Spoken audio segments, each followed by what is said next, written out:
What's going on, Bulls Nation? Welcome into the CHGO Bulls podcast, coming to you live from, that's right, back home in studio after being remote all last week for the DNC. Big day, big week. Shout out to DLLS. Their launch official today, joining ALLCITY Network as our fifth market. They've already done an emergency pod because of the CD Lamb contract. Love it. Great start to Welcome on board. Big Dave is back from vacation. Give it up.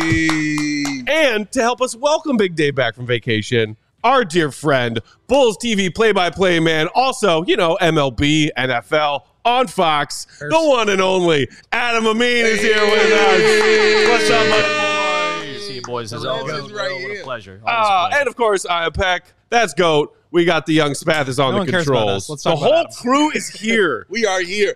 I got to send some shout-outs. Go for it. So you got a week's worth to catch up on. Yeah. I got away. I went to Montreal. That's where I went. Great place. Canada. Shout out to the Global Hotel Entry? Burks. I think it's pronounced Canadian. Global Entry? No, not Global Entry. No, God. I didn't need it. Luckily, I didn't need the Global Entry. But the pre-check always is in effect. But Important. Shout out to Hotel Burks. Incredible hotel. Shout out to Bootlegger, which is a great bar out there. Shout out to my homie who I was out there to see. Sorry we missed dinner, but enjoyed the meals though. And just shout out to the entire city. Like it's a beautiful, incredible city, man. And the vibe is just what I love. We were trying to guess where Big Dave was going before he was heading out for a week off last week. Because when Big Dave takes time off, he doesn't say anything. He's very clandestine about it. It's like, where in the world is Big Dave San Diego? Yeah. Where? Okay, can you? How are they in Montreal about like the American like person? Because like in Quebec, from what I understand, Quebec City, like they get upset if you don't speak French as your first tongue. Mm-hmm.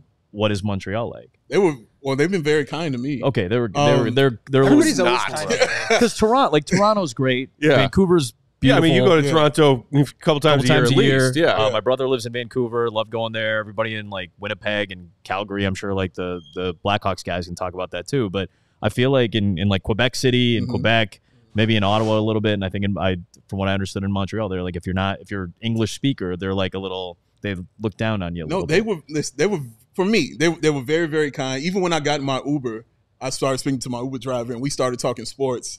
And the universal language. Exactly. And he started talking about the Bulls because I told him about the Bulls. And his first thing was about Lonzo Ball and all these other things. And I'm like, oh, you are Bulls. Oh, you know the game. Oh, we can have a discussion. And so the global brand. Did he ask you if you've seen Lonzo's most recent workout video on social media? Yeah, how's that knee holding up? He did not. In 5-on-5s, out of curiosity. But he was definitely into the sport of basketball and football. He liked very, very have you ever thought about angling for the Montreal Alouettes broadcasting gig? Listen, I'm an Argonauts guy. How dare you? Oh, I'm so sorry.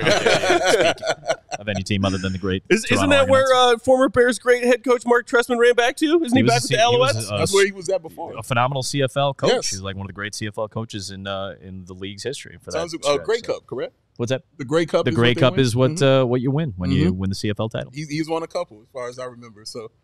So before we dive in and get Adam's thoughts on all things Bulls offseason, you were doing a little broadcasting work for Bears preseason. And yes, this is a Bull show, but we are all drinking the Bears fan Kool-Aid here at CHGO because, of course, we are. What's it been like getting that first glimpse of Caleb Williams and his handful of offensive snaps so far? Are you drinking the Kool-Aid? I'm taking sips of the Kool-Aid. I think it's fair. Here's my projection for him. I feel like over the last 10 to 15 years of Bears quarterback play, we've gotten used to like one step forward, one step back, one step forward, two steps back. And just it's kind of a trudge to kind of get to a place where you're a competitive offensive team, right? Defenses have been really good in the years that the Bears have gone to the playoffs. The offenses have sometimes developed. I thought Mitch developed in 2018 a little bit. In 2019, like you saw some trajectory going upward, but again, there were a lot of steps back. I feel like here it's more about like this guy's going to take 2 steps forward, take a step back, make some mistakes, maybe have a rough half or so. He seems like a really cumulative learner, and I think he processes information at a really high rate. And I think physically, like, the stuff that he does is off the charts. Now, there are a lot of guys that are coming up into the college football ranks and eventually into the NFL that are going to be like this. They're going to be improv guys, scramblers that can do really impressive athletic things in off-platform situations. But he does it at a really high level, and he's got a really good offense around him. So if the offensive line holds up and they're healthy, I feel like they're going to be in a really good position to flirt for a wild card. So it feels like the offense is the hope for the team, but the defense is strong. The logic. Very strong. I thought the Darrell Taylor trade is really, really good. He was really productive in Seattle. It adds a little bit of edge rush depth. They don't have anybody that's equal to Montez Sweat, but I think in the aggregate, they've got, like a trio of guys that could probably take some of the pressure off him or be productive while people are paying attention to Montez Sweat. So I feel solidly about where they're at right now. And I think, listen, Detroit did not get any worse. Yeah. They're still the best team in the division.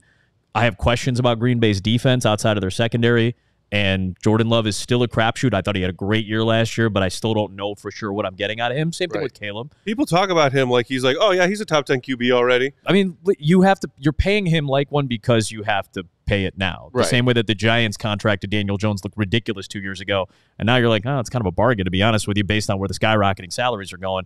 I feel like I still have questions about Green Bay. I think their receivers are great. I don't think they're better than the Bears receivers right now. I put the Bears receivers up there with most great trios in the league already. And then Minnesota, again, a lot of questions. I like Sam Darnold. I want him to do well, but I have questions about where he's at, questions about the running game, questions about the guys outside of Jefferson, questions about their offensive line, and they're going to blitz a lot, and I think they're going to get burned for it. What about just like the vibes around the team? I mean, you've been covering them and calling these games for years now. We've gotten a little bit of insight through Hard Knocks, but last year people were super excited about Justin Fields. People thought that was going to be the team that took the step forward. Now, obviously, it feels from the outside that there's even more excitement, but how would you characterize just like the confidence that they have, the vibes around the team, and how that compares to years past? I think they're about as high as I've seen in the preseason, certainly. Listen, like Justin was a really magnetic guy too. Like guys rallied around him. He's a great dude to be around, really good teammate. But I do feel like when this guy comes in with a Heisman under his belt, all the hype and out of the gate seemingly was answering a lot of questions about his play, about what he could do offensively, what he could do to kind of run an offense, the command that he's shown, and then obviously the physical gifts to be able to back it up, and the charisma and all that goes along with it. I think guys gravitated to him very quickly. And remember, Justin wasn't the starter coming in, so he didn't have, maybe that's we have to give a little bit of deference to Justin because he didn't get that opportunity to be the number one guy. That's why they brought in an Andy Dalton. There's no veteran quarterback on this team, right? It's true. Brett Rippon's the most veteran guy on this team. And I think Tyson Bagent has like one more starter, like one less start than Brett does. And Austin Reed's a rookie. So the 4 quarterbacks, they're all young guys. And Caleb was anointed when he got drafted. Like, you're the number one guy. You're coming in. And I think having that allowed everybody to kind of rally around him. Knowing that the talent is better, knowing that the investment and the resources have been there. Now here's the guy. Let's support him. And I think Eberflus has done a good job of pushing that. Like, let's support this guy. If everybody else plays well and the offensive line stays healthy and plays well, then they'll be really solid by the time the second half of the season comes around. They don't play a divisional game till week 11. Right. And their first half schedule is relatively soft compared to the back end. The back end is brutal with all the division games and San Francisco and Seattle. But like, you're playing 3 AFC South quarterbacks that are within their first 2 years in the first 3 weeks of the season. Like, I think that's why they blitz so much in the preseason. Like, they blitzed a ton in the preseason. I don't even think they're going to do it that often early. I think it's going to be just something to put on tape so that these young quarterbacks still have to look around and be wary and like be aware of stuff. I think they've played the preseason out about as perfectly as you possibly can to try to set you up, set Caleb up, set the defense up for success. That was did you have a wow moment watching Caleb? Because listening to you call it, I can hear your professionalism, of course, but I was wondering in my head, I wonder if he's freaking out at some of this stuff. It was the Dunze pass, the 45-yarder to a Dunze, like everybody else. I mean, how did any of us kind of just not, rear back a little bit when we saw that and be taken aback by it? I think it's impressive, to do something physical that I said this when Fields had like become the starter like in 2022. I was like, the Bears are kind of ahead of the field, or ahead of the curve, I should say, of where offenses are in the NFL. Like, these are the types of quarterbacks that are going to become more frequent as starters. They're going to be more of them, more numerous from collegiate level to the NFL.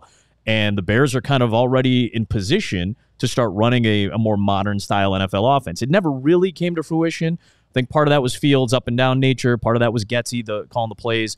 I think now they have all the pieces in place. I like what Shane Waldron's doing, trying to keep some balance, but they have all the tools in terms of what they have at receiver. Cole Kmet's coming off a great year. I love the DeAndre Swift signing. Herbert is a very capable number 2 back. They've got depth at all these positions, and I think even with the injuries on the offensive line, they've shown some depth in the preseason. Is it as quality as Nate Davis? No, a healthy Nate Davis is good, but he's rarely healthy seemingly right now. Yes. So you need to be, that needs to be very solidified, and then this modern version of the offense is ready to kind of, again, they'll have a ramp-up time because the first half of the season schedule is a little softer. They'll have a little bit of ramp-up time with the defense hopefully playing to its capabilities.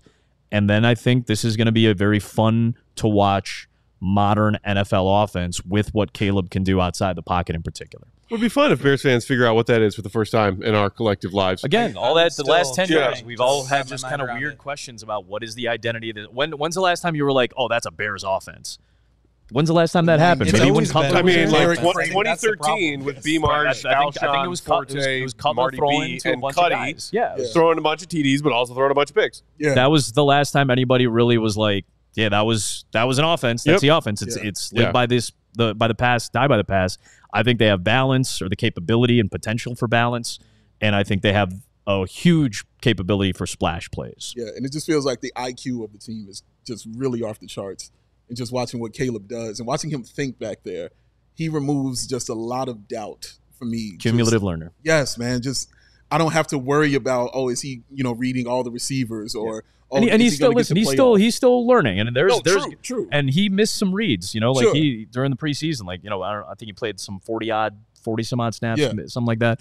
No, he's like, gonna make mistakes. He missed reads, but I do think it was 2 steps forward. Right. All right, he missed a read and missed a couple reads on that. Yeah. Hey, that was a really nice splash play. Oh, that was a really good check into this run play. Like, I think he takes good leaps and then maybe stumbles a little bit, rather than kind of stumbling forward and then being chased back and, sacked in the proverbial sense. Just knowing my quarterback knows the time of the play clock. I think that's getting important, that off. I mean, this is all stuff that brings I you haven't comfort. seen. It brings you comfort. You feel good about it, right? Talk to him, man. And he's in a position to succeed. Like, we've never had this before either, where it was like their infrastructure is there. Yeah. He's going to have Mitch didn't have these weapons. Yeah. Justin didn't have these weapons. I always try to give them some deference, because it's like sure. they didn't really invest in the teams around them.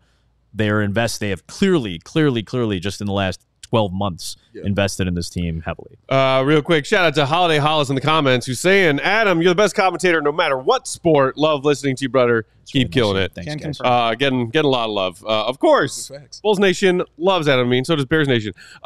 Real quick before we go to break, you are on the call for Week 1, Bears home opener against Tennessee. Do you have time to swing by our CHGO Bears tailgate? We're right there in the South Loop, man. There might be an opportunity. What time do you like to show up? I know you're a very prepared individual. About 9 a.m. for a 12. Okay, I think our tailgate start at 8, Joe? So if maybe I'll try to come in a little bit earlier. Swing through? Like that. So maybe have a beer, toss a bag? Nothing to get yourself a couple of those things I'm allowed to do. Yeah, sure. I think maybe the other Oh, right. You have one of those sports talking jobs that does not encourage you to drink. Yeah, unfortunately. You should do so right now. And he's choosing chill. Shout out Coors Light. Always. Choosing it, man. Did you get a little bit of downtime before, your busy season's ramping up? We're still a month and change away from Bulls preseason, but, NFL is about to take over your life. Did you have some downtime? Did you get some partying? Did you do some DJing? Did some DJing, not a lot of partying. DJing this weekend. This is my last weekend off, basically, before the NFL season starts. So I'm playing Thursday, I'm playing Saturday. But I was in the midst of a move, so that was that took up most of my time during the summer. I was flying back and forth between here and DC. My girlfriend used to live in DC. She literally just moved in. to Chicago with exciting with like what was it 3 days ago or something like that. Nice. So like that took up a lot of the time, family time. My nephew turned 16 this past spring, so we had to go make sure he was ready to drive around the city and all that good stuff. So like that was a little nerve-wracking, like teaching that driving in Chicago. Yeah, man. But no, everything I got a chance to enjoy myself and get settled, and then like I said, a couple more gigs this weekend, and then we're off to the NFL. That's awesome, man. We're gonna get Bulls thoughts next from our guy, Bulls TV play-by-play man Adam Amin, right here in studio. CHGO Bulls. But first, want to give a shout out to our friends at Ray Chevrolet. Shop Ray Chevy and secure the right new Chevy and the right price for you. Because their new car clearance event is going on all month long, and you can help shop their huge selection of new Chevy models now at their new low prices. Visit our partner at Ray Chevy this August at their location on Route 12 in Fox Lake or at their website, raychevrolet.com. As one of the top selling Chevy dealers in the Midwest, you'll always be able to shop one of Chicagoland's largest Chevy inventories. And right now, you can get 0% financing. That's right, 0. Kobe White's number. Make 0 payments until 2025. Put $0 down. Find 0 hidden fees on all new Chevy models. Or cruise into August your own way and shop over 125 of their vehicles, priced under $20,000. And, of course, we've told you before about the raised price promise. In case you forgot, that's the one that says the price you see for each of their vehicles on their website is the price you will pay when you go to the dealership and say, hey, I want that car truck for that price. If anything, and you better bet they will, Ray and his team will try to find even more savings for you when you walk to the dealership, but you will not pay a penny more. That's the raised price promise. Shop the new car clearance event all month long by visiting Ray Chevy in Fox Lake or raychevrolet.com. They've been serving the community since 1963. Many years. Together, let's drive. Vroom, vroom, just like Adam's nephew. Watch out. Just be nice to him. Get off the road. Wide berth. It's swerving. This ad right here is also Baby Joy approved, as it should be. Get ready for the season ahead with those quality shades that are built to last. Where can I get that at? Shady Rays. Our friends at Shady Rays has got you covered with those premium polarized shades that will not, I repeat, will not break the bank. They are an independent sunglasses company offering that world-class product that is rated 1, 2, 3, 4, 5 stars for over 300,000 people. Their shades have durable frames. They have crystal clear optics, making them the perfect choice for all your outdoor, and as that man down there is about to prove, your indoor adventiones. Look at him. You see him, Adam Amin. That was impressive. It's impressive, man. I looked around, and there it was. They have hundreds of options to choose from, so you are bound to find the perfect pair to match your style. But even if you don't, you can exchange them for a new pair or return worry-free within 30 days. There is no risk when you shop, and their team always, and I mean always, has your back with that personal and fast, swift support. Shout out to the 16-year-olds driving like that. Exclusively for the listeners out there, Shady Rays is giving away their best deal of the season. Head to ShadyRays.com. Use the code CHGO. Get your beautiful self 35% off those premium polarized shades. And try it for yourself. The shades that are rated 5 stars. Over 300,000 people. Because Shady Rays, y'all, what the Rays are just so shady. So shady. I mean, Adam smiled. And so stylish. Speaking of which, I feel like we glossed over the lead here. I wanted to give Adam serious credit for his look when he strolled into CHGO Studios today. Let's talk because about it. It's great Bulls. You got a black and red flannel, which is literally half of my closet is black and red flannels. He literally has that. Because Bulls. This is and it's tied around the waist like 90s skate boy style. Yes. In a way that, like, as a 90s grunge kid, I fully respect. Yes. Still rocking that look. Everything that was cool 30 years ago is cool again. Never stopped being cool. It feels like. For some of us. For some of us, it's fine. Everything is cyclical. You guys know this. This is my theory on everything is that everything is cyclical. Everything works in 10, 20, and 30-year cycles, whether it's sports, cars, clothing, fashions, all that stuff, food, whatever food is in vogue, 10, 20, 30-year cycles. Cycle of shame. Buddy, you were speaking of great 90s theories. If you guys didn't know the haircut cycle of shame from Boy Meets World. Shout out Corey Matthews. Corey Matthews would get a haircut. It would look good for like a day. Then it would look terrible for like 6 weeks. And then it would look good for another day. And that's when it was time for a new haircut. That's how you know. It's time. Maybe I can send this to you guys if you want to show it. I'm happy to embarrass myself today. Oh. So my brother, who used to be my like Pee-wee baseball and basketball coach and all that, he was going through some stuff. Found photos from like 3rd grade, 5th grade, 6th grade, whatever. Ooh, those team photos. The 6th grade team photo. I'm playing for the Sonics. Coincidentally enough. Okay. It was the curtains hair, the Sean Hunter style haircut. And I realized the team that beat locks. all that's good now.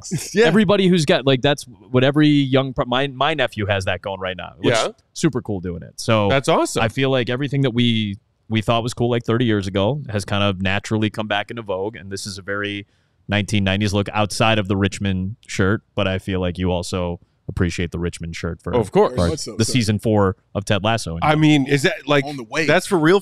They're doing season 4? That's a real thing. Hell yes. I'm on it's a real thing that's taking Shout place. out Joey Spathis for that. I'm on season 3 right now. Shout out Colin in the comments saying paging Mr. Feeney. Also, not going to work anymore, right? This is or not that it won't work, but this is like a vintage jersey now. Well, yes, because he's now that DeMar has departed. He's got the number 11. I was going back to 11. I looked up and saw the shot of us. I was like, hey, that's like a collector's item. It is an autograph, no less. This is like a Jordan 4.5, basically. Yeah. So we got for us. If I had won 3 chips already and is about to win 3 more. I'm just saying the Chicago connectivity. Got to retire jersey, Illinois. It counts. It's a modern day version. Yes, correct. It counts. Hopefully. We got a long way to go, as we know. So was it weird to be a Seattle Supersonic when you were a kid growing up in the suburbs of Chicago? No, exactly. Because I think even as Bulls fans, we respected the Sonics. Yeah, we missed this. We would love to have the Sonics back. Sean Kemp and shout out Hersey Hawkins, Frank Brakowski, Hersey Hawkins, Sean Kemp, Gary Payton, Nate McMillan, David Wingate, excellent off the bench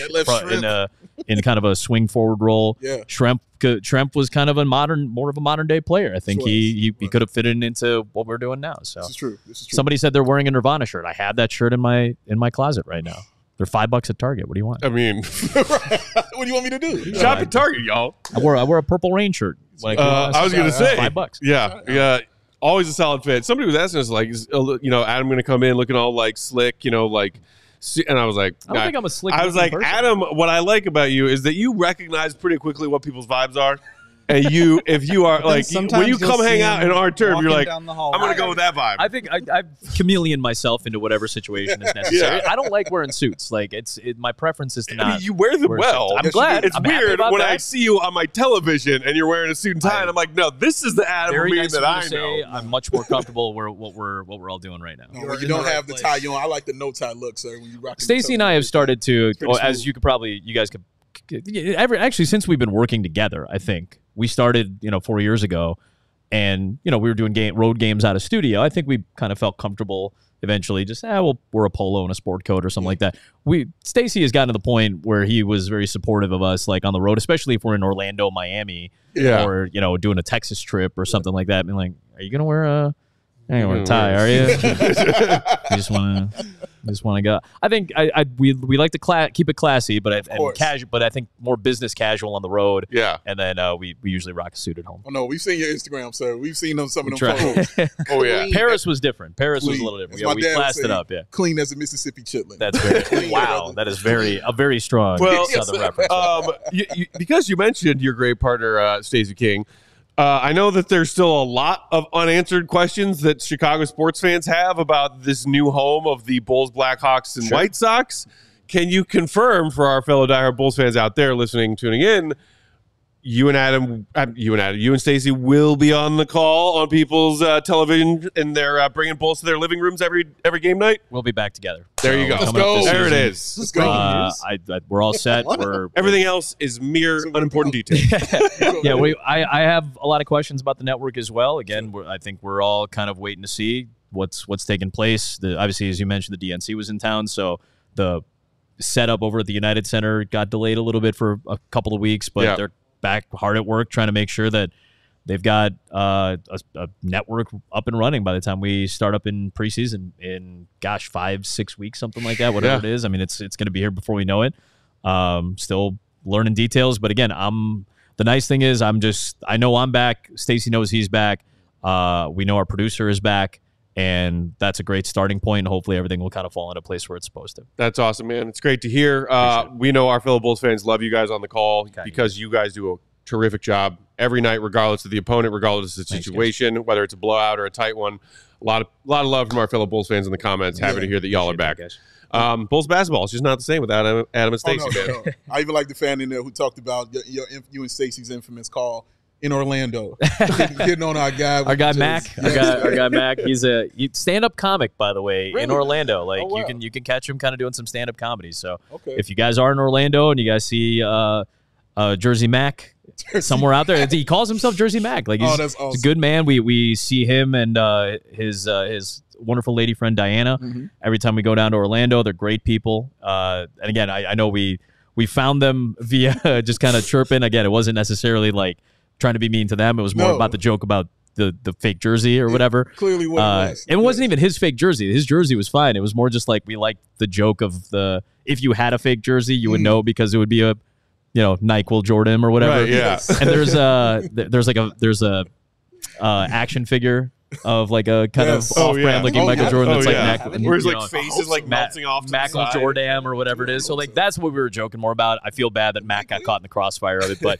he was tremendously kind about it, and we messaged him, and he was so cool, and we got a chance to meet him when we went down to Orlando, and it was awesome. So wonderful. Okay, well, so first question, we actually had Kendall here in studio with us the day that the Caruso for Giddey trade went down. Wow. We were just like, hey, we're just going to chat with Kendall Gill, get some of his thoughts on the offseason ahead, and then bam, like what are your 10 minutes before we went now? Yeah, and it's like guys it's in Dallas crazy. having to do with the CD Lamb thing. Sometimes it's bad. Were you as caught off guard as I think a lot of Bulls fans were? Not just that Caruso trade happened when it did, but that they clearly went out and targeted not just young talent that had experience, but that very specific player in Josh Giddey, instead of what a lot of NBA teams tend to do these days, which is prioritize draft picks and multiples in the draft capital category. I think it's interesting to try to figure out where this Bulls team is going to be because they're not going all in on a rebuild, so to speak. And I know that that's kind of a dirty word in sports. Right. It feels like one in with this organization. Whether it's stories that have been written or reports that have been put out. Whether it's the front office or the ownership saying we don't want to rebuild, we want to be competitive for the playoffs. It's a interesting and I would imagine difficult place to be in terms of trying to balance a roster because I don't think this roster necessarily is balanced right now. There's not a lot of draft capital in the organization, although they did attempt to get a little bit. The Duarte trade with bringing Duarte for DeMar DeRozan. You at least get a little bit of draft capital off of that. I was initially thrown back as to why you didn't get a draft pick in the Oklahoma City deal. Right. But the explanations actually make a little bit more sense to me now. You're getting a much younger player. I know it's not a straight skill set swap between Caruso and Giddey, but I do think you're getting a lot with Giddey. You're missing a lot. You're trading for a ceiling. Exactly. You're hoping that he gets back to the level he was at when he was a rookie and when he was a full-time starter during the regular season. I know we'll talk plenty about it, I'm sure, as the season gets closer. The playoff struggles, he basically was out of the rotation in essence because of what that Thunder team was doing to adjust to the opponents that they were playing. I was a little taken aback by the lack of draft capital on that, but then I understood later on, plus the contract, you were going to pay Alex Caruso a lot of money. That guy's earned himself. He's going to the last year of his deal. He's going to make hopefully, for his sake and for his family, I hope he makes a lot of money on this next deal because he deserves it. He's a great teammate, great guy, works his butt off. We all know that. I think the roster balance is still off. It's very guard heavy. They've got a lot of like third and fourth year guys that are coming around to the eventual ends of contracts. And Giddey's rookie deal is going to be coming up. I think he's going to be a restricted free agent at the end of this season. So I think there's a lack of size on this team. I know they brought Lofton in on kind of a flyer. I've loved Jalen Smith the last couple of years. I think he's been a very good backup center who's figured out that he can shoot the three at a pretty solid rate. I mean, he was a really good three-point shooter for stretches last year. But I just feel like the roster imbalance is still something that sticks out to me, and that wasn't necessarily remedied by the moves that were made. I do think they did get we know that they got significantly younger. That is a good thing, but an interesting thing because I don't know what the goal is of this team. They're not going to be a top 7 team. I think they could fight for 8. Maybe let me take that back. I think maybe they could fight for 7. I don't think they're a top 6 team in the conference, right? Just talent-wise, based on continuity of the other teams, the talent level on those other teams. I think they're outside the top 6. Could they be the best of the play-in group? Yeah, I believe that they can fight for a 7, but I don't know what the goal is of this particular roster. And if they say, hey, we're just trying to get in, we're just trying to develop this talent that we have, great. I can understand that, and that'll be the start, the narrative start of this coming season. Let's put a pin in that because we got to get plenty more of Adam Amin's thoughts on the Bulls offseason moves hanging out with us here in studio right here on CHGO Bulls. Don't change that dial. Doesn't matter, ladies and gentlemen. Hey, Joey. Doesn't matter if it's the right side or your left side, as long as it's the sunny side. Oh, Sunny Side is your home for judgment-free cannabis shopping. A place where all kinds of visitors are welcome to explore, discover, and purchase a wide array of high-quality hydroponics in the city. Sunnyside has everything you need to elevate your summer. What are some amazing features that make this brand of product awesome? Well, let me tell you, it's your one-stop shop for your cannabis needs. Sunnyside has an expertly curated menu with over 100 strains to choose from, plus easy online ordering and in-store pickup. Sunnyside is Illinois' favorite dispensary with locations in the city, like Wrigleyville, River North, to the suburbs, Champaign, South Beloit, and many more. And here for the summer is the good news Tea Time disposable vape, bringing classic lemonade flavor that's perfect for the golf course or any course that you're on, wink, wink, because we all need a little help staying loose on the green. Hope you got that. And just in time for Lala and after Lala, they got the Free Spirit vapes and cartridges are all new from Good News with lush, you heard the word I said, mango flavor. These vapes are perfect for tapping into your flower power. So visit sunnyside.shop for bright buys every day, including 50% off your first 3 online purchases. I'm going to say that again, 50% off your first 3 online purchases. Enter the promo code HICHGO and at checkout to qualify. Exclusions apply. Sunnyside Cannabis Dispensary, bright buys every day, only for 21 and over or Illinois Med Card holders. CHGO Bulls also brought to you by our friends at Rugged Road. You got to check out their awesome selection of coolers and other camping and tailgating gear. They are dedicated to creating innovative and durable outdoor gear for adventurers who demand the very best. Their products are designed with the highest quality materials and craftsmanship, ensuring they perform in the toughest conditions. Theory posited, theory confirmed. We got hit with a sideways rainstorm when we were out canoeing last weekend on Friday. We all survived. So did my Rugged Road cooler. Whether you're on land or water, Rugged Road gear is built to accompany you on every adventure. And the wonderful feature, maybe my favorite of all the Rugged Road stuff, it's very unique. It is the fact that the Rugged Road coolers are always able to float and float upright. Oh. So if you're like me, paddling down a river for a weekend in the summertime, and you want your delicious Coors Lights within reach, but maybe you don't have enough room in your tube, your canoe, whatever you're going down the river with. Oh, no. Maybe you're just hanging out off the dock somewhere. Oh. Floating cooler. Theory posited, theory confirmed by me. Plus, incredible durability and dependability, crafted to handle the toughest environments. Their coolers are built to last, ensuring they can keep up with any adventure, even a Dave Montreal adventure. The coolers are guaranteed to keep their contents cool for up to 7 days, oftentimes even much longer than that. So, gear up for your next adventure with Rugged Road coolers, reliable, durable, built to be used. Rugged Road is your ultimate outdoor companion. Grab one, come hang out with us at our CHGO Bears tailgates all Bears season long. Head to ruggedroadoutdoors.com. Use promo code CHGO, and you'll get yourself 10% off. Matt, before you get into it, I have a question for you, Adam Amin. Of course. Or more of a favor, I would say. Okay. So, Kenny Lofton Jr. is now here, part of the Bulls. Our guy, Will the Go Gottlieb, came up with we've already been through the this. most amazing, I'm just getting it here, I know. the most amazing nickname for Kenny Lofton Jr., which is Gen Zebo. Gen Zebo is one of the greatest things I've ever heard. One of the best things ever. Mostly because of his Memphis Grizzly background. Correct. Yeah, correct. exactly. I'm asking, can we possibly hear you say that during a broadcast of one of the even preseason games if Gen Zebo gets into the game? I think that's a fair ask. I would like to make that happen. If we can make that happen, I will. just shoot me a text. I'll probably see you before one of these games anyway. Just remind me. Just a gentle, also, gentle nicknames nudge. are kind of Stacey's thing. So we don't want to step on any toes. And I would happily pass that along as well. Or maybe I'll mention it and go, Stacey, this is yours to take if you'd like it. It did make it to Basketball Reference, so that's I feel like that's a win. Achievement of my entire life. It's on Basketball Reference? Stacey that's a big deal. Stacey got the paw for Patrick Williams from his rookie year on Basketball Reference. So that getting one of those on there my is mind awesome. was the Turkish Hammer with regards to Omer Sheikh. He's a legend. That's a great pull to get a Basketball Reference nickname. So I think it's fair. Now I think it's fair game then too. Yeah, but I will if that is mentioned, of course we will happily credit you. Yes, sir. Gen Zebo. That's confirmed. Awesome.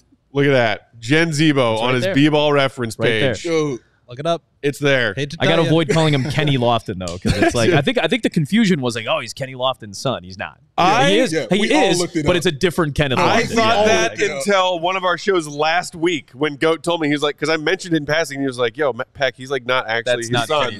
And I was like, well, that's like how Vaughn Grissom is not Marquise Grissom's son. How can that be? There's a dip, which feels strange, wrong there. but yes. Can we go back to Caruso for a second? Because I've got a good one for you. I feel like we've spent so much time analyzing this trade and what it means for the Bulls and not as much time talking about how amazing Caruso was for this team. Yep. You had a literal front row seat to him for the last 3 years. Do you have a favorite play or a call that you had or just anything that stands out about his time with the Bulls and just how incredible he was to call games and just how great he was on the court defensively? My favorite play of his time, I think, was opening week, Toronto at home. Might have been the home opener last year. He gets the assignment on Pascal Siakam, locks him down, forces a turnover. Draws the charge and then runs back the other way and gets into the corner and hits a three on the Zach LaVine assist. It was a very good pass. I think 2-point lead, so his three gave the Bulls the lead. And I think that was the microcosm of him, right? Everything he's done defensively has always been significantly impactful, but the added skill set of becoming a legitimately solid three-point shooter last year to be around, league average is like 36-37% in the NBA. And again, I think that's only going to drop a little bit as the volume continues to raise. There's only so many great shooters in this league. So if you're anywhere up above 38, 39, you get into the 40s, that's like being, I would say, like a 320 hitter in Major League Baseball, or like a 300 hitter in Major League Baseball, or a guy who gets on base at a significantly higher rate. Like, it's just really impactful and reliable to have somebody who's going to make 2 out of every 5. So I thought that play was like a really good kind of microcosm of what he's become and what I hope he'll continue to grow into with Oklahoma City or wherever he ends up after that. And, he had big 3 against Milwaukee to help force overtime this year. Like, he became like that confident shooter, and that only is going to serve him and guys that play with him very, very well. I hope he stays healthy. That's the big thing, and I'm sure that was part of the reasoning for the trade was like, well, he plays a very specific style. He is, as Stacey called him, Crash Bandicoot. He is that guy. Like, he's Crash Caruso. Like, he wanted to be in it, and that's how he was an undrafted G League player for Oklahoma City and barely got run with the Lakers and then became what he became with the Lakers. Like, he earned everything he has in this league. He's earned. I'm a huge fan of him as a human being. I got to know his family pretty well. His parents, Mike and Jackie, are 2 great people, and I think everybody gravitated towards that, right? I remember they won Game 2 in their last playoff series against Milwaukee, right? The DeRozan 41-point game. And Caruso, it always stuck out to me where he said, the team that loses a playoff game naturally has the advantage when they come back out because they're hungrier and they are the first one to make the adjustments. They're going to make the adjustments because you're the other team won. Yeah. Let's go with what worked. Mission accomplished. Exactly. Check. Yeah. That's like the next. You're on the ship. So like, the losing team always comes out with that advantage, and just the fact that he knew that from being a champion. I know it's that bubble run was weird, but it was still a title, and it was hard for those guys. And you still have to play the games, and the games are still played the same. And he understood the game. He could be a coach right now, I think. So all of those things I think are very encompassing of the type of player and person that Alex is and was for this group the last 3 years. Yeah, he was special. So, I'll just say for the record, shout out to you. You have a slightly more optimistic outlook when you're saying, hey, the Bulls might be at the top end of that play-in. I'm worried about them being in the play-in, but that's a different topic for a different day. With this targeted trade acquisition of Josh Giddey, you would have to assume that he is a big part of this front office's plans this season and moving forward, right? He's got experience. He is young. Fresh change of scenery. A lot of people are saying, well, are they just going to put the ball in Giddey's hands? However, Kobe coming off an incredible season of development. You got Io. You got Zach LaVine still here until they might be able to find a midseason trade for him. Patrick Williams back on a new long-term contract. Do you see this projected starting lineup being Kobe, Zach, Giddey as like sort of a point forward at times, Patrick Williams and Vooch? Or do you see it as something, maybe a dark horse alternative to that? If that is what you project, how do you think Giddey will fit into it? I think that's the lineup. I think that's where you start. And could we see 5 iterations by the time we get, to December? Yeah, I don't doubt that there will be some experimenting at some point. The Lonzo Ball thing is interesting as well. If he can give you any minutes whatsoever, and I can't imagine he's going to play in back-to-backs to start the season, and I can't imagine he's going to be on anything but a minutes restriction, maybe for the entirety of the season. I don't know how this is going to react, but I'm starting at that point. And I'm starting on one of those 80s, broken foot MJ minute restrictions. Coaches are going to get fired. Yeah, exactly. They're going to be very upset about it. But I think you're right about the initial lineup because those are your money guys now, right? Like you're not going to bench Zach LaVine, can't bench Kobe with what he's done. Giddey's here for a reason. You just signed Williams to a long-term extension, and you don't have anybody but Vucevic at center right now other than Smith. It's a very thin position, and again, he's still a capable player if he plays to what you paid him to be. So that's about as optimistic as I can be right now. I am probably optimistic in terms of like if they reach the potential of their talent, then you're fighting for a top play-in spot. Mm-hmm. Again, that doesn't speak necessarily all that highly about the roster as it is right now, and I don't think it's bad talent. I think it's a weird iteration. I think it's a weird collection, and I think there's significant you're going to have to do a lot of fine-tuning with this group. You're really going to have to figure out what the minutes are going to look like, how you're going to stagger some of these guys. Is Ball going to be a factor? Is he not? If he is playing, you're going to need basically 2 different types of lineups and 2 different types of rotations for, back-to-back games. You're going to say, it's like playing baseball again. Like here's our lineup with this guy pitch against this guy pitching or this guy pitching. And it's going to be, here's our lineup or rotation tonight because Ball's not playing. Here's our rotation with him playing.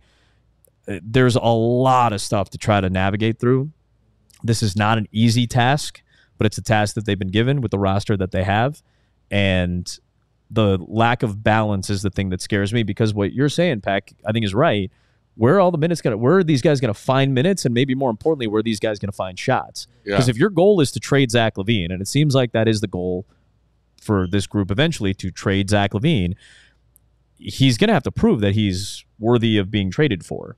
He's going to have to score 25 to 30 points a night, which means he's going to have to take, without DeMar DeRozan now on this team, he's going to take probably the majority of the shots. Now, are guys capable and willing to get him the ball? Yeah, I think Kobe White has gotten a lot better at handling the ball, so could he be your second point guard? Sure. Could Ayo Dosunmu come in off the bench and play a few minutes at point guard? Yeah, I don't doubt that. And Giddey, I would imagine, would be the primary ball handler. And guess what? If Lonzo Ball is healthy, you got another very capable ball handler. It's not going to be a problem getting him the ball or getting him shots. Is he going to make them? Is he going to be consistent? Is he going to be efficient? And is he going to open the eyes of front offices around the league before February where they say, it's a lot of money, but we're like one piece away? Is Philadelphia a team that's going to be like, we're one piece away? Is Milwaukee going to have a good year and say, hey, can we get a running mate for Dame in the backcourt as a true shooting guard and maybe let Dame be more of a combo guy because Dame didn't have a particularly great year last year? Would the Knicks make? I don't think the Knicks would, but would the Knicks make a move for him? Well, like you name a team that's going to be competitive. Would Cleveland, whoever, would they trade for somebody like Zach LaVine if they believe they're one piece away? Would somebody in the West trade for him if they believe they're really one piece away? And to get to that point, he's going to need to prove that he's a capable scorer again in this league. So my concern is, where do the shots come from for everybody else? So you kind of mentioned Patrick Williams and his extension. I feel like this is a no excuses tour for Patrick Williams this season. Trademark, Joey. Joey's killing it just on the periphery today. Oh, yeah. It's what he does every day. Also, it's a great 5 o'clock shadow. Yes. Oh. Just like a strong, just a really good. You like that? It's a really good 5 o'clock shadow. With the granddad hat, like that has a little rope across the base of the brim. That's solid. See, hands on the hip as a true father, hands on the hips and it's everything. It's just really good. It's a great aesthetic, buddy. Oh, yeah. Great aesthetic today. We feeling it, man. That's a great drop. A great aesthetic I imagine could be used for many things in this place. It's a great aesthetic you guys got going. But Patrick, it feels like there are no more excuses. This has always been the year, at least for myself, that I feel like I'm going to truly judge Patrick Williams because there is no safety net anymore around him of whatever excuse you want to hear. Oh, he was young. I mean, 23 NBA is grown. He's not in the right position. Well, DeMar DeRozan isn't there anymore. Oh, he's not getting enough run. He's going to get plenty of that with this team. Where are you at with Patrick Williams as far as no excuses for him this season? And do you feel like he can kind of take that step? Birthday boy, I think, if I'm not mistaken today. Yes, sir. 23rd today. So, got to find shots for him. And maybe more importantly, he needs to take shots. He needs to find shots for himself. I think you make a great point, Dave, is that no DeRozan allows you to play him at kind of more of a small forward position. I would love to see maybe Vucevic slide to a 4 and bring Jalen Smith into a 5 and have that be a lineup that you can use to have a little bit of rebounding help, maybe get Vuce away from the basket a little bit, let him operate around the elbow, and then put Patrick Williams into a more favorable matchup at a small forward basically position, right, to get him an opportunity. Again, is that your closing lineup? No. But it's a lineup that you can use. And this is the thoughtfulness I hope is going into the training camp sessions and for Billy Donovan and a lot of new coaches. I'm a big fan of the coaching staff. I wanted to look at it too to make sure I didn't miss anybody. Wes Unseld's a great hire. Wes Unseld. I think John Bryant coming into the front bench is a big deal. He's a guy that guys really gravitate towards. Dan Craig is a really highly respected assistant coach. Came from Miami, has great ties with Spoelstra and Lou. Yeah, and, really good film room, really good organizations. And I think Billy has a responsibility to make sure that he's getting a lot of input and to make sure, hey, if there's a lineup that you guys think can work or should be explored a little bit, do it. Because I think there are places where you can exploit defenses with Patrick Williams at a 3. So if he gets those matchups, if he's against a smaller wing, that needs to be the type of possession where he just drives and gets to that aggressive point that I don't think we saw as much of last year. I do remember seeing it a couple of years ago. Yes. When he was dunking on guys. And I know he also missed a lot of dunks and missed a lot of it. I think the Bulls. That Lowry marketing flu. Bulls in general, not great around the rim. No. Last year, really bad around the rim. Yeah. Vucevic, Levine early in the season. Williams was missing a lot close to the rim. They got a little bit better as the season went on, but it wasn't good. Outside of Ayo. Outside of Ayo being kind of developing the game at the rim, and Kobe getting better as the season went on as a finisher. Right. And again, Zach didn't play for a good chunk, all that. So you were missing guys that could finish. But all that being said, Patrick needs to be a finisher, especially if you can get him into situations, and I think you need to make it a point to get him into situations against second unit guys, smaller wings, to take advantage of some of these mismatches. And that's the way I think you can get his confidence up. We all have seen the flashes of it, right? We've seen what he's capable of doing when he is healthy, when he gets consistent playing time. You got to do it now, man. You got what you wanted. You got paid. Exactly. You got the first major contract after your rookie deal. Now's the time to spend the next 4 years developing even stronger, become a capable all-star caliber. I'm not saying you have to earn an all-star, not whatever. All-star caliber player, or at least the type of player that somebody goes, I would consider putting Patrick Williams on an all-star ballot. At least you're doing the things that make GMs and other players kind of open up and go, oh, okay, that guy's turning into what we think he can turn into, and earn the second contract and earn the big money deal. That's the life cycle of an NBA player, if it's good, is 8 years. You get 4 years on your rookie deal, 4 years on a significant deal, and then it's a crapshoot after that. Because if you're capable of it, you're deemed worthy of it, you're going to earn that major money deal. And that's what all these players are gunning for, and you have to earn it by developing your talent. And I think he's in a position where he got paid now, stems the tide for 4 years. Obviously, I'm not going to cry poor for any of these guys, nor should you. But I'm thinking relative to the league and relative to what these guys are fighting for, he's in a position to, I hope, make a jump. I think he's got to be put in positions to do so, but I think part of it is him being aggressive enough and confident enough on his own to understand that there are going to be shots out there when Zach LaVine is on the bench. We've kind of talked around a little bit, but I mean, all this stuff that we're talking about changing is a result of DeMar DeRozan not being there anymore. Yeah. Were you as surprised as some of us were that they actually moved on, given, I mean, at the end of the season, Arturis was talking about how much he loved and appreciated DeRozan, didn't want to trade him at the deadline, obviously. But then the way that things shook out, obviously they would have needed to move off of Zach in order to retain DeRozan. But just what was your kind of perspective on the way things happened with that and like surprise level of him actually not being here anymore? I mean, it's a huge change. It is a huge change. I got a text from my buddy Ernie. He lives in Okoboji, Iowa, where I used to work, and he texted me the day of the trade, and he's like, "Can you believe they did it?" And I was a little flabbergasted by it because of the talk that we heard from both sides, right? Yeah. Kardashev said, "Hey, we'd like to keep him here. He's a great resource." So when I hear that, and then I hear DeMar saying kind of similar things, I would like to be here. I feel like I understood why they would re-sign him. I understood the reasonings behind it.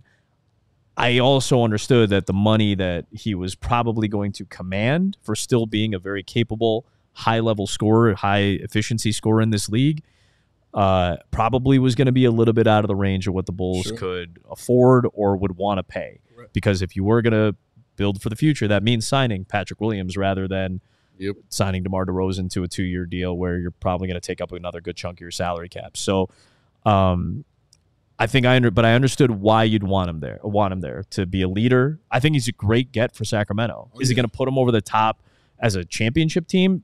Probably not, but I think it makes him better. I think it makes him significantly better because it's a lot of young guys on that team that need guidance. I think the assumption is at this point of DeMar's career that he has to score to be effective.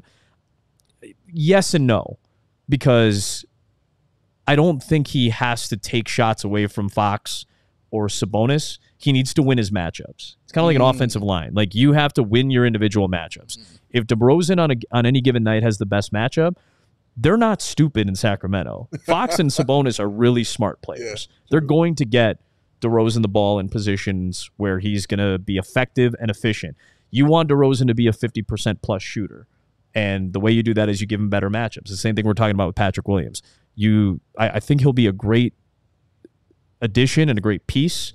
And more importantly, he's going to be the type of guiding, North Star that a team like that has so much young talent, the way he did for Chicago, to guide them into a position where now maybe they can make a run of the conference finals. They can take out some of the aging veteran teams in that conference. Maybe they can compete with Dallas in a second-round playoff series or something like that. So I think he's a really interesting piece to have, and I don't think he takes up the type of space that Sabonis and Fox are taking up. I think for that group, I think he's the right type of player. I'll be interested to see him and Monk together. Yes, because I'm sure they'll stagger those guys together.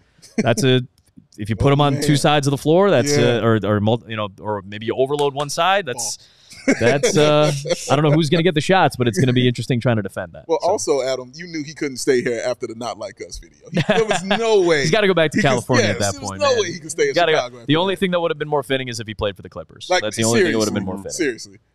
Shout out to CHGO Bulls Podcast and Keith R and B in the comments showing some love. A lot of people in the comments also, Adam, very curious to get your thoughts on the Bulls' newest addition to this youth movement, Matas Buzelis. I'm guessing because you have a busy schedule and better things to do, you were not nitpicking every Matas Buzelis Summer League possession like we were out in Vegas. I don't do it because you guys are here to do it for us. This is true. You guys are the proper and correct people to be able to break it down and then laugh about it. But so, I mean, your early impressions of Buzelis falling to the Bulls at 11, some Chicago ties, crazy swagger, did not have a great shooting season with the G League Ignite, but the team as a whole was kind of a mess last year.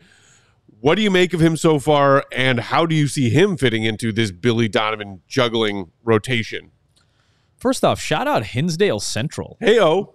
Shout out. Sports talent in Chicago. Karan Amageji, new tackle, right? Hinsdale Central kid. I think Doug Kramer, one of the backup centers for the Bears, right? He's went to Illinois, but I think he was a Hinsdale Central guy. and Matas. So is that hard for you to say as an Addison Trail guy? It's a little bit, because I'm saying, like, as a Glenbard West kid, you just said shout out to Hinsdale Central, and I was like, ew. I know. Well, I mean, I had issues with Glenbard West until, again, I started to have family go there. Yeah. But like, these are so niche suburban, such niche suburban bullshit. I love it. It's the best. So, shout out Red Devils. Anyway, what a fortune that is to have somebody like that fall to you at number 11. That is a break. This is, the Bulls in their strong drafts have gotten breaks, right? The Io has turned out to be a really good pick. Yeah, that was a break to get him in the second round. True. And I think this is a huge break to get somebody in a draft that we weren't really all that excited about. I mean, there were some big names mixed in there. I know Sarr had drawn a lot of, attention after what Wembanyama did. This kid is not Wembanyama. Like, Wembanyama is the unicorn of unicorns now. Nobody's like him, and you can't teach what he knows already at his size. No. But I can see taking a flyer on a really quality European player. Rob Dillingham, right? Interesting name, high-level scorer. Dalton Connect. Like, there were some interesting names in this draft. Isaiah Collier. But nobody was really, like, blowing anybody away. The G League, guys haven't, the 1 out of every 5 seemingly pay off, so 1 out of every 4 maybe become, like, really solid NBA players. The other guys typically are kind of two-way guys or back end of the rotation guys right now. And, again, that'll change as time goes, and some of that is random. Some of that is luck. Some of that is the draw that you get. But for Matas, like, for this guy to fall to you is a really big deal. I think how aggressive he is. He has a great demeanor. Just kind of talking to Casey Johnson about it.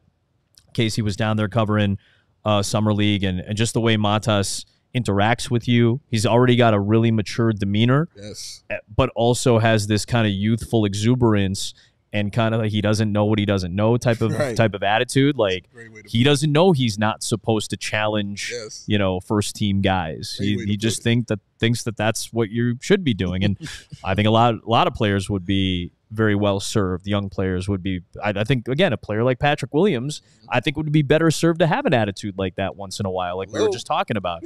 So, and I'm not trying to disparage Pat. He's a quiet, demeanored person. Matas is a little bit more outgoing and exuberant. That's fine. Everybody's got their own personality, but how you translate it to the floor is important. And Matas seemingly translates that to the floor. I want to see other guys. Now, again, they don't have to change their demeanor outside of basketball, but when they're on the court, when they're playing in a game, I like that he comes in with a chip on his shoulder. I'm sure he doesn't like that he fell to 11. I'm sure he's pretty happy that, or he can spin it really positively and probably be really happy that, hey, he's going to his hometown team. Right. And bring some of that, energy to maybe having a role on the second unit. Like, this is, again, as we said, where's Javon Carter's minutes going to come? Where are Torrey Craig's minutes going to come if you're pushing some of the younger guys, or if Patrick Williams is playing more minutes at the 4, or if you're going to use Smith and Vucevic together, you're going to have to find minutes for these guys. And if Matas kind of proves that he's capable of being a part of this roster, then you're going to have to eat kind of the money that you're paying Javon Carter and Torrey Craig. Like, I'm not saying it's a huge amount of money relative to other guys, but it's still you're admitting that these were not signings that played out for the entirety of their contracts. And that's, again, that happens to every organization, but I'm just saying that that's an observation that you're going to have to live with. I kind of there's part of me is hoping that he earns a role in this rotation. Oh, hell yeah. If he I think most becomes, Bulls fans are hoping that he badly earns a spot. kind of just want him everyone to be wants out to there. watch. Everyone wants to play with the new toy, right? Absolutely. That's the thing. And at positions where you, again, I also don't want to disparage like somebody like Javon, because he works his butt off, and he is. Yeah, he does. I also think he's kind of miscast on this team more than anything else. I don't think that he's. If you put Javon Carter on another team, I think he'd be a contributor and a really important one. I just think he's miscast on this team. What's that? He's great on the Bucks. Bucks. On the Bucks. Worked well as a second unit point guard. This roster has so many guards right now. So for Matas in a thinner position grouping area, 3, 4, 5 front court basically, I think he has a real shot at least earning some minutes out of the gate. Maybe not the first month, but at some point, like when I say out of the gate, I mean his rookie season, not necessarily the first month of the season. I think he's got a real shot to maybe earn some minutes in this rotation at some point, because they're thin in the front court and they need it. I actually would be curious what you guys think. Is this a run and gun team based off the personnel that you're seeing initially? Obviously, I'm not saying you're projecting it as this, but could this be like more of a run and gun style? I think they're going to have to be. I You think have they to be, want right? to, and I think You need to limit are gonna have defensive possessions. They're not as good defensively. Well, I don't. Again, maybe that's a more important question. Are they worse defensively or better defensively? If Ball's healthy, maybe you're a little bit I better. think without but Caruso, there's just gonna be has to be a drop off. Okay, because maybe they could make up for it in the aggregate. Like Giddey does not have a great reputation as a defender. Right. Ball has a great reputation, but he's not healthy. Buzelis is going to work hard, but he's going to get beat. He's young. It happens. Patrick Williams still learning the game. is above average, I think, overall, but he's dropped a little bit the last 2 years from his rookie year. Vucevic is, I think, I wouldn't call him underrated. He's not a great defender, but I think he's a little better than people give him credit for, and I think he's better a secondary defender than he is a primary. Mm-hmm. I think Smith is a good defender, can block shots. You have some rim protection. I don't know what this team's identity is going to be on defense or if they're going to be good. I think that means you have to limit defensive possessions, and you probably need to be a little bit more of a push the tempo, run and gun type of team. A couple more quick thoughts from our guy Adam Amin before we let him go. But real quick before that, just one more reminder: sign up to become a CHGO diehard if you aren't already, because we've got deals on deals on deals, on top of the best coverage around from our incredible bullpen of credentialed reporters and journalists, just like our guy Willie Gottlieb over there, perfectly coiffed as always, writing that great stuff. It is great, isn't it? A lot of that Summer League coverage of Matas Buzelis and more was for our CHGO diehards only, because you are a diehard if you're watching NBA Summer League action like we were, like Go was writing about. Also, all of our wonderful events that we do, I mentioned earlier in today's show, CHGO Bears Tailgates coming around. September 8th, week 1, Bears-Titans is our first kickoff tailgate of the season. Come hang out. I'll be there. Go. You going? I'll be there. Dave? Oh, I'll be there. I know Joey's going. He has no choice. We're going to convince Adam Amin to stop by before he goes to the broadcast booth at Soldier Field. One bag. And you could be there too, and you can get a discount on that already very affordable tailgate price if you become a diehard, because diehards get that 20% off almost every single one of our fun events. And once you get the ticket, all you can drink, all you can eat, come hang out with us. Yeah. You could also go, I think they sold out the Bears London trip, but I believe you can also take a trip out to Arizona to see Bears Cardinals this season. You get discounts on that. 3-night stay in a 4-star Phoenix hotel. Discounts for diehards. Discount for Cubs takeover coming up. Yankees. Rizzo return September 6th. Grab a ticket to that. Be there. Get it on a discount if you're a diehard. CHGO Fire doing a takeover. Soldier Field. Miami. Messi maybe? Cross our fingers. Let's hope so. August 31st, that one's right around the corner. And then, of course, 20% off every single time you shop at that All-City Locker. Newly revamped. Pre-sale on a couple of new Bulls-themed tees. They are pretty dope. We got the red CHGO Big Banner flag. We got the red Die Hard pennant design. Go check it out. 20% off every time you shop, plus the free shirt of your choice when you sign up to become a diehard. Sign up to become a diehard today. Shout out to some of our latest CHGO diehards to join the Cool Kids Club. Dennis, Jake, Aaron, Rob, and Patrick over the weekend. Much love to y'all. Oh, and a new Claws Up design. Look at Very fancy. Hello. Exclusive. Copping that one. Yeah, become a diehard, y'all. Appreciate every single one of you who have already. Come hang out in the Discord. So... I feel like, Adam, we heard it in certain ways from the Bulls front office when they pivoted like this, and then Goat and some of his fellow beat reporters were able to sit down with them again in Vegas during Summer League and got a bit further explanation about this youth movement that we're all sitting here talking about and wondering what's going to happen. It's not necessarily about we're going to strive to be a top 6 seed this season. We're excited about this new direction, and we're excited about the young guys who have NBA experience that we've assembled here. What is the thing that you are most excited about when you are sitting in that booth or sitting at that scores table for the first time this season with your guy Stacey King to say, hey, I know this might not be a Bull season that has, 50 wins or even 40 wins attached to it, but I am excited about blank. I'm excited to see a healthy Zach LaVine and a primary ball handler that has a very unique, I hate saying very unique, has a unique, some can't be very unique, unique skill set and capability of being a strong distributor and rebounder from that position. Like, I think, Vucevic had a interview recently, or maybe he was talking at the Goran Dragic, finale or whatever it was. But he was talking to somebody and he was saying, like, again, as we've all pinpointed, the Lonzo Ball injury derailed any plans that this team had for a specific style and identity of play, right? So is Josh Giddey like Lonzo Ball light in a sense? Yeah, a little bit, like in terms of the skill set. Pushing the pace, I think the pace and transition and being able to distribute. I always use a word that a buddy of mine uses, egalitarian, right? Like he knows where the ball needs to go at any given moment. I think he did a really good job of facilitating with Shea. Before Shea kind of became like the ball handler, the ball's in his hands about as much as any player in the league. I think he was top 10 in usage rate last year. Like Giddey was the primary guy, and I think he did a good job of distributing the basketball. So when the Bulls were at their best pre-Lonzo Ball injury, it was getting the ball to the right guys at the right times.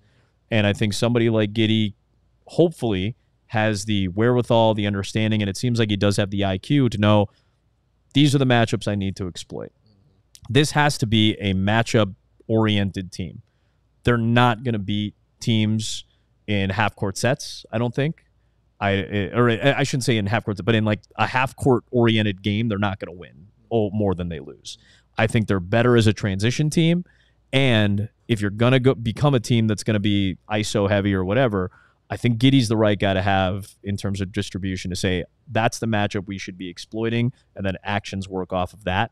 So again, I know I'm kind of already formulating what I think should happen rather than what I think will happen. Yeah. But if that's what takes place, I will be excited about that. I'll be excited to see Zach be put into good positions because he's got a really good distributor. Hopefully excited to see Vucevic get back to a little bit more of a what we're used to seeing, a kind of a progression to the mean. And then the big thing for me is Kobe. I really want to see where the next step for him is. The work that he puts in, I respect his work ethic so much because you see how much he puts in, the focus he has when it comes to these things. He's a very driven young man. I have high hopes for what the next step is, despite what the roster may look like, because it is going to be a little jumbled at that position. I can't stress enough.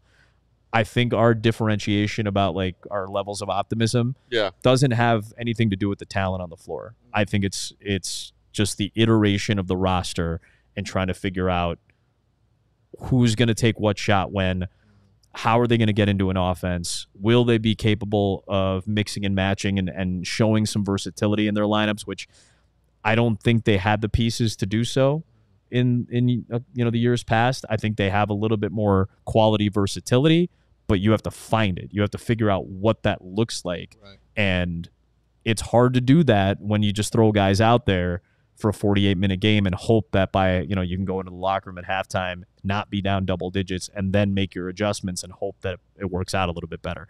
But this is what's probably going to happen. I think it's going to be a struggle out of the gate.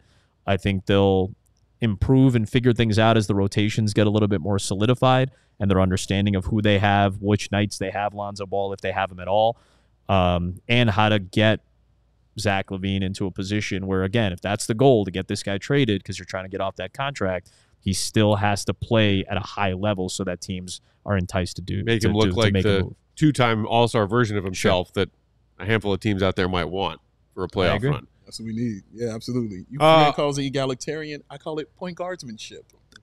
That's how I roll. Same concept, different syllables and fun words. This is real quick thought exercise.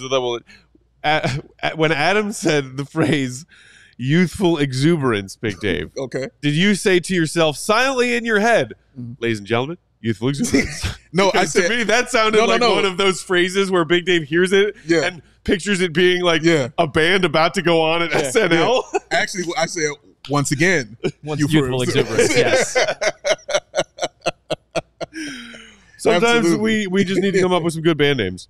But or a motto for the 24-25 Chicago Bulls. Maybe. It's youthful exuberance. They're going to need that and much more, I think. This is true. Adam Amin never runs out of youthful exuberance. Ever. Busy schedule. We always appreciate it when you come by, make the time for us. Catch him and Stacy still calling home games, road games, all them games for the Chicago Bulls for the upcoming 24-25 NBA season. Before that, on the call for Bears Titans Week 1. Let's go. Colin in the comments saying Adam and Stacey for life. They will call the next championship. So probably speak it for a while. Well, let's all hope so. Won't call the actual one itself due to TV rights, but the lead up to it, I hope, is what we get a chance to. Nah, dude, you're pushing them aside for the NBA Finals broadcast too. That's right. We're back tomorrow, same time, same place, with a fresh episode. Until then, shout out and thanks to our one and only pal and producer Joey Spathis on the controls. Will the Goat, Golly, Will_Golly, Big Day, Bow, BWL Sports. I'm Bulls_Peg. We're at CHGO_Bulls. Our guest, again, ladies and gentlemen, the one and only Adam Amin. Thanks, him. We will talk to you tomorrow. Until then, have a great Monday night. See red. Be good. Peace. Love.